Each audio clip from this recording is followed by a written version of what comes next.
Waalaikumsalam warahmatullahi wabarakatuh. Selamat pagi Bapak. Selamat pagi. Gimana kabarnya hari ini? Alhamdulillah. Barakallah. Mohon maaf Bapak mengganggu waktunya. Sesuai dengan kesepakatan kita kemarin bahwa hari ini saya ingin mewawancarai Bapak. Selanjutnya bahwa saya ingin mengajukan beberapa pertanyaan berkaitan dengan bagaimana selama ini Bapak dalam pengambilan keputusan di sekolah.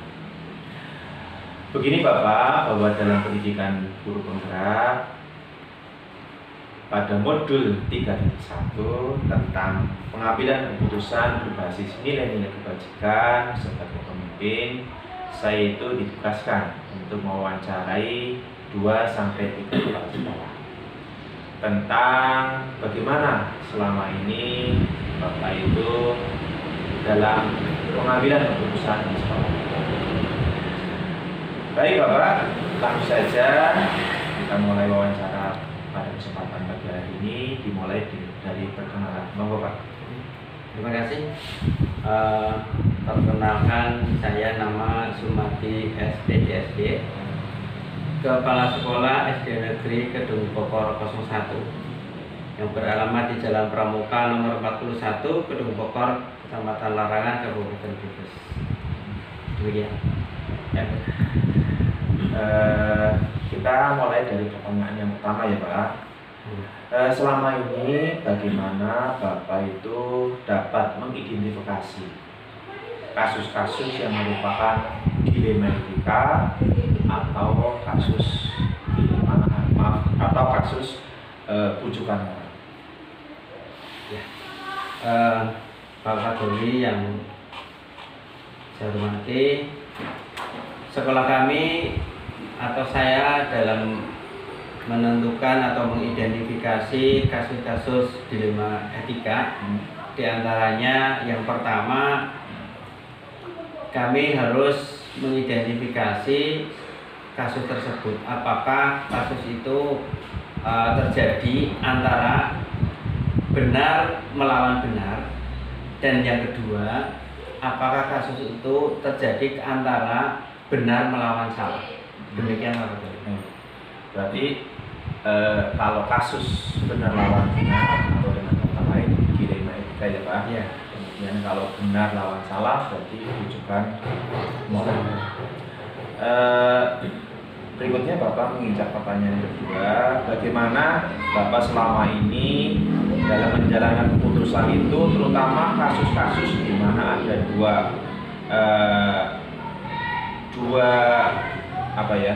dua hal yang saling bertentangan dan dua-duanya sama-sama mengandung nilai kebenaran atau kebaikan Pak. Siap, untuk menangani kasus tersebut, ya, kami yang pertama mengidentifikasi daripada kasus tersebut. Setelah diidentifikasi, kemudian kami akan mencari solusi tentunya tidak hanya satu atau dua, mungkin beberapa solusi. Nah, nanti setelah kami mencari solusi-solusi dari beberapa solusi itu, nanti akan kami tentukan solusi yang terbaik. Sehingga apa? Dengan menentukan solusi yang terbaik tersebut tidak akan merugikan dari berbagai. Baik Bapak, jadi kalau boleh saya rangkum dari pernyataan Bapak bahwa dalam mengidentifikasi kasus dilema etika ini, yang pertama yaitu dengan mencari fakta atau bukti-bukti yang ada, kemudian bisa mencari solusi yang terbaik dari beberapa solusi yang ada. Seperti itu Pak ya. Selanjutnya Bapak, langkah-langkah seperti apa atau prosedur seperti apa yang selama ini Bapak lakukan di sekolah? Tentunya kami yang pertama menentukan penyebab daripada permasalahan atau kasus tersebut atau mengidentifikasi penyebabnya. Setelah kita mengidentifikasi atau menentukan penyebab dari kasus tersebut, maka kami akan mengajak diskusi atau musyawarah, berkolaborasi bersama rekan-rekan guru ataupun juga komite, ya. Gunanya untuk apa? Yaitu untuk mencari solusi, penyelesaian kasus yang terbaik. Demikian, secara singkat saja lah. Berarti Bapak selama ini dalam pengambilan keputusan itu yang pertama dilakukan adalah melakukan langkah-langkah atau prosedur sebelum melakukan suatu pengambilan keputusan, yaitu diantaranya dengan mencari fakta atau bukti, kemudian juga melakukan kolaborasi ya Pak ya, atau kerjasama dengan cara tadi diskusi dengan rekan guru, juga komite. Seperti itu kira-kira Pak ya. Berikutnya Pak, apa saja hal-hal yang selama ini Bapak anggap efektif untuk Bapak bisa mengambil sebuah keputusan khususnya dalam kasus-kasus dilema etika? Langkah-langkah paling efektif seperti yang disampaikan di awal, yaitu melalui kolaborasi, musyawarah, diskusi. Kita ajak kepada yang memiliki kasus atau orang yang punya kasus untuk berdiskusi, untuk bermusyawarah, sehingga keputusan yang diambil karena melalui musyawarah insya Allah menentukan ataupun menghasilkan keputusan yang terbaik untuk berbagai pihak. Jadi menurut Bapak hal yang paling efektif dalam menentukan sebuah keputusan didahului dengan musyawarah terlebih dahulu Pak ya, untuk bisa menentukan sebuah keputusan yang paling tepat, seperti itu kira-kira Pak ya. Berikutnya Pak, hal-hal apa saja yang selama ini Bapak itu menjadi sebuah tantangan atau sebuah kesulitan dalam mengambil sebuah keputusan di sekolah Bapak? Oke, demikian Bapak Doli, kasus yang pernah terjadi di sekolah kami, diantaranya yang merupakan tantangan paling berat itu apabila kasus tersebut disebabkan dari warga sekolah ataupun dari mantan warga sekolah, alumni. Nah, seandainya kasus itu kita masukkan ke ranah hukum karena usia masih muda, masih warga sekolah, berarti siswa misalnya, itu kan kita kasihan masa depan anak tersebut. Karena apa? Masa depan anak itu akan terganggu apabila seseorang itu sudah pernah terlibat dengan kasus hukum. Nah, bagaimana solusinya? Solusinya supaya semua bisa berjalan dengan baik, masa depan anak ataupun alumnus ya juga tidak terganggu, maka yang kami lakukan adalah dengan sistem kekeluargaan. Insya Allah dengan sistem kekeluargaan kedua belah pihak sudah bisa menerima, insya Allah itulah yang terbaik demi anak, demi instansi. Berarti kalau boleh saya simpulkan bahwa tantangan yang terberat atau kesulitan yang terberat adalah manakala panjenengan menghadapi sebuah kasus tentang tadi, kalau boleh saya simpulkan, antara rasa keadilan dan belas kasihan ya Pak. Di mana dua-duanya mengandung konsekuensi yang harus ditanggung. Manakala misalnya dengan keadilan berarti berkaitan dengan ranah hukum. Kalau dengan rasa kasihan, maka harus diselesaikan dengan cara keluarga juga sama mengandung konsekuensi. Kira-kira seperti itu ya Pak.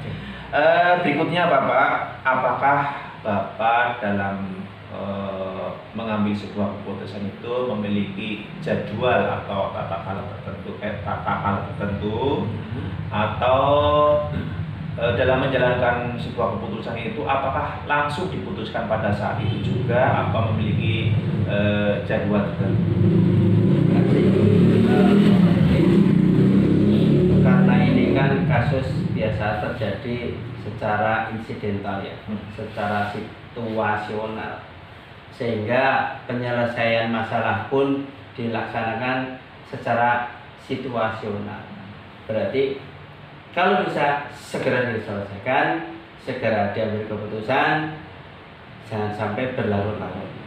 Intinya selesaikan masalah secepat mungkin. Ya. Berarti kami tidak ada jadwal. Ya, berarti Bapak sementara ini tidak ada jadwal, tapi dalam pengambilan keputusan manakala suatu kasus itu bisa diselesaikan pada saat itu juga, maka selesaikan saat itu juga dengan pedoman bahwa lebih cepat lebih baik, seperti itu Pak ya.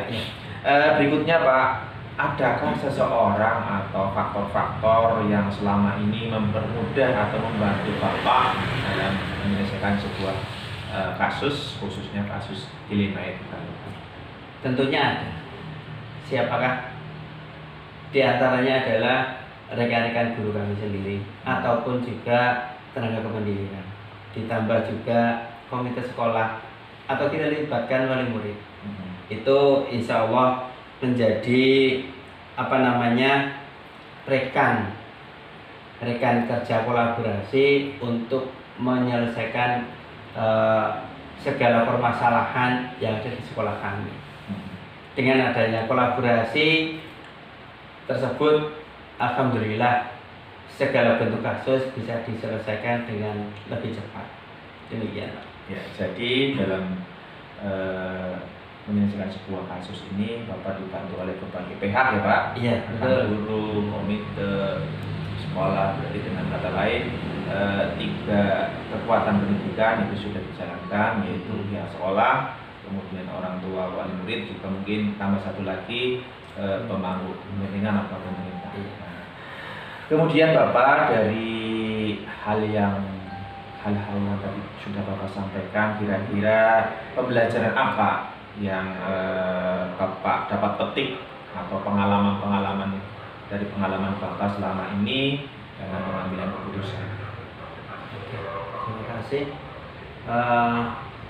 Dalam pengambilan keputusan, tentunya karena kita juga merasa atau kita memahami bahwa kita sebagai manusia sosial, tentunya semua manusia memiliki suatu permasalahan, akan mengalami suatu permasalahan ataupun kasus. Hanya saja bagaimana kita menyikapi untuk menyelesaikan suatu masalah atau kasus tersebut. Bagaimana kita bisa mengambil keputusan yang terbaik sehingga tidak akan bisa merugikan dari berbagai pihak. Saya kira itu simpelnya. Jadi Bapak dalam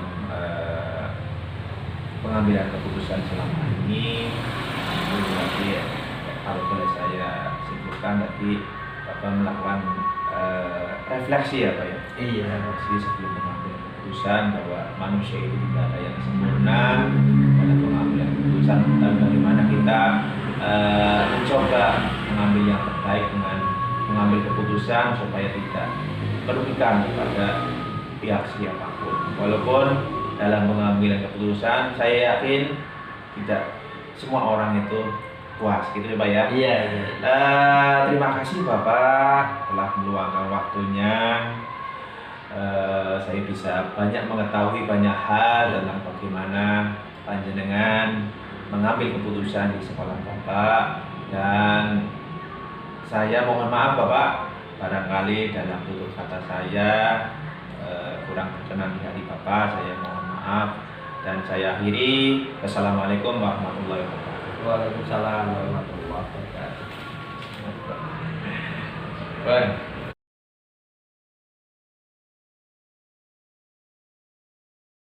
Assalamualaikum warahmatullahi wabarakatuh. Selamat pagi Pak Jensono. Mohon maaf Bapak waktunya sesuai dengan kesepakatan kita kemarin nih Bapak ya, bahwa hari ini saya ingin mewawancari Bapak. Selanjutnya Bapak, saya ingin mengajukan beberapa pertanyaan kepada Bapak. Begini Bapak, bahwa dalam pendidikan anak ini pada modul 3.1 tentang pengambilan keputusan berbasis nilai-nilai kebajikan, saya ditugaskan untuk mewawancarai 2 sampai 3 kepala sekolah tentang bagaimana penerapan pengambilan keputusan yang selama ini Bapak lakukan di sekolah. Baik Bapak, kita mulai saja wawancara kita pada pagi hari ini, diawali dengan perkenalan Bapak. Silakan Bapak. Assalamualaikum warahmatullahi wabarakatuh. Waalaikumsalam warahmatullahi wabarakatuh. Perkenalkan, nama saya Wisnu. Saya sebagai Kepala Sekolah SD Negeri Ketumbuhan 4 Kecamatan Kabupaten. Terima kasih atas kedatangan Bapak sebagai guru penggerak. Mudah-mudahan kita bisa saling mengisi, saling melengkapi. Intinya kita belajar bersama. Nah, terima kasih Bapak atas langsung saja Pak, awal pada pertanyaan yang pertama. Selama ini bagaimana Bapak dapat mengidentifikasi kasus yang termasuk dilema etika ataupun kasus yang termasuk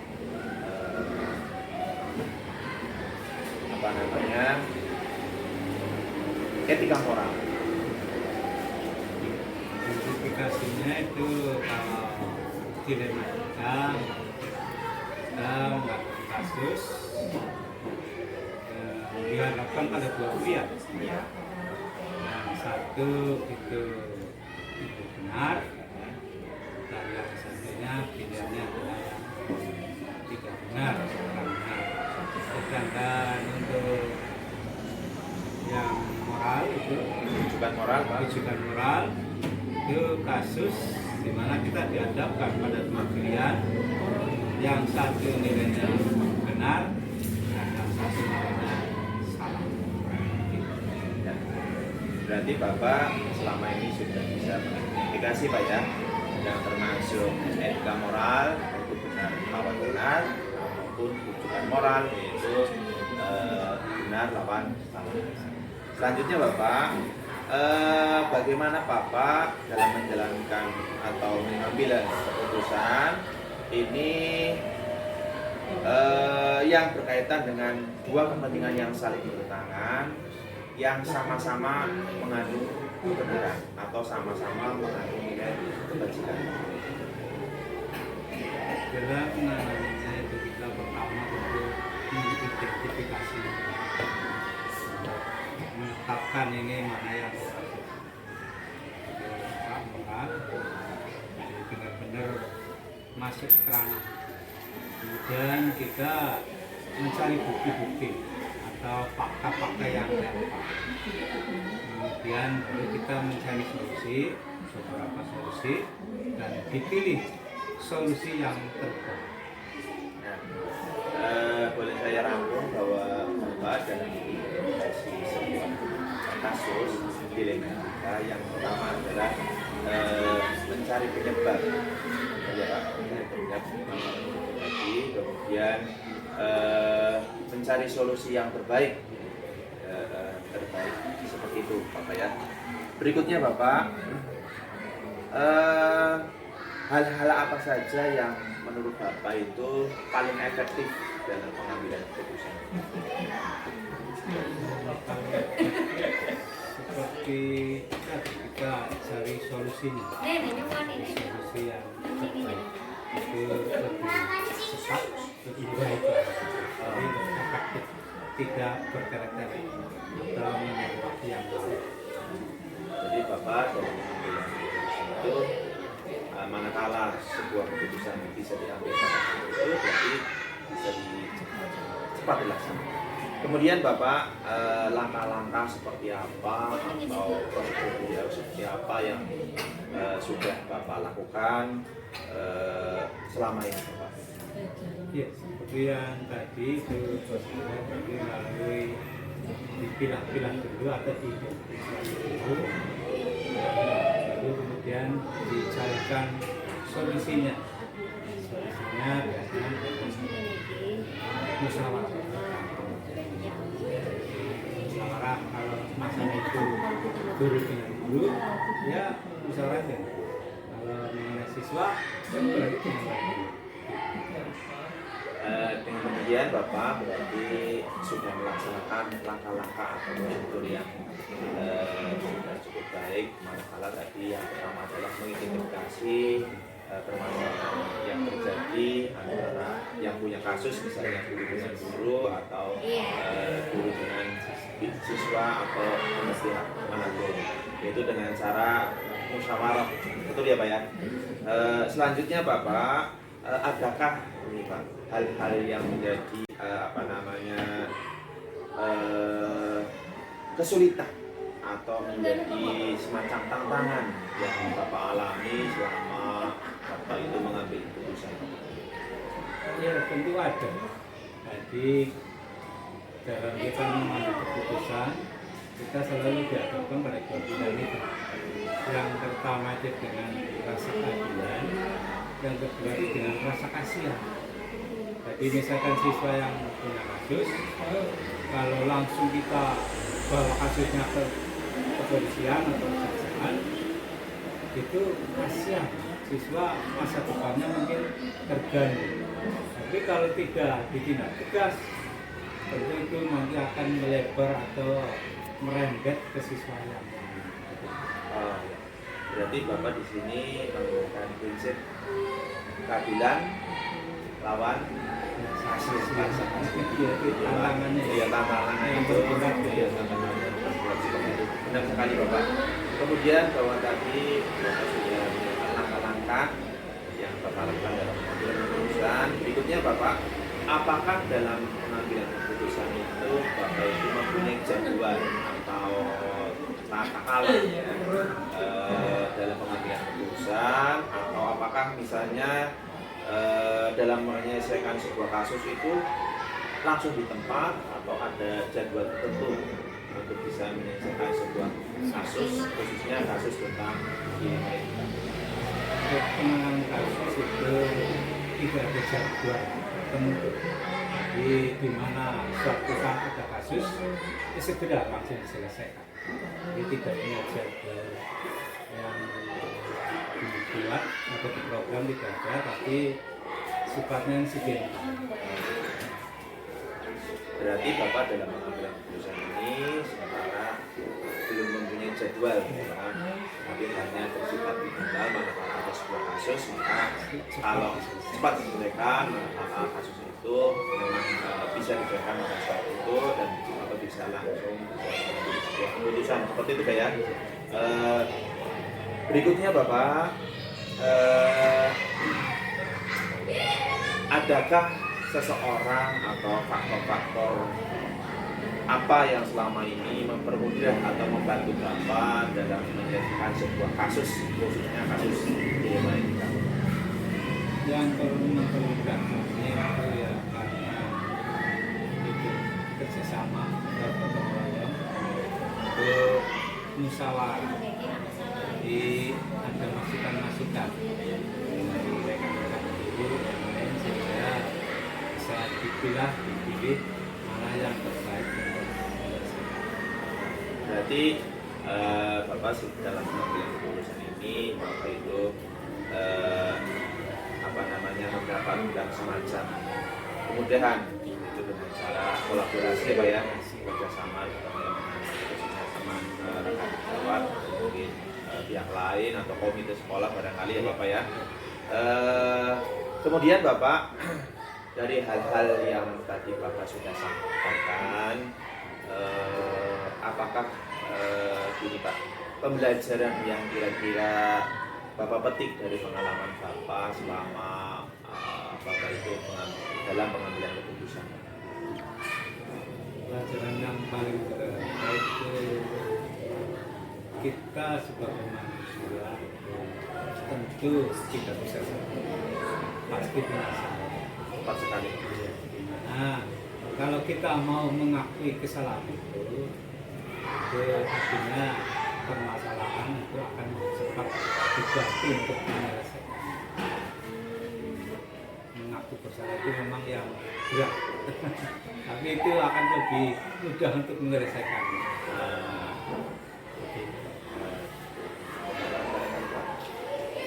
Cukup itu Pak. Nah, jadi bisa dikatakan bahwa Bapak dalam pengambilan keputusan ini adalah ada semacam pengalaman bagaimana selalu refleksi ya Pak ya. Iya, Refleksi diri. Setelah kita refleksi otomatis bisa menimbang baik buruknya dalam sebuah pengambilan keputusan. Kira-kira seperti itu deh ya. Terima kasih Bapak telah meluangkan waktunya untuk saya bisa menggali apa yang sudah Panjenengan lakukan selama ini di sekolah Bapak. Terima kasih atas waktunya. Semoga pertemuan kita pagi hari ini bisa bermanfaat khususnya bagi diri saya. Nah, sekali lagi saya mohon maaf Pak apabila dalam pertemuan ini ada perkataan yang kurang pas. Mohon maaf atas nama sekolah belajar di program pendidikan bergerak ini. Terima kasih Bapak atas waktunya. Saya akhiri. Assalamualaikum warahmatullahi wabarakatuh. Coba Mas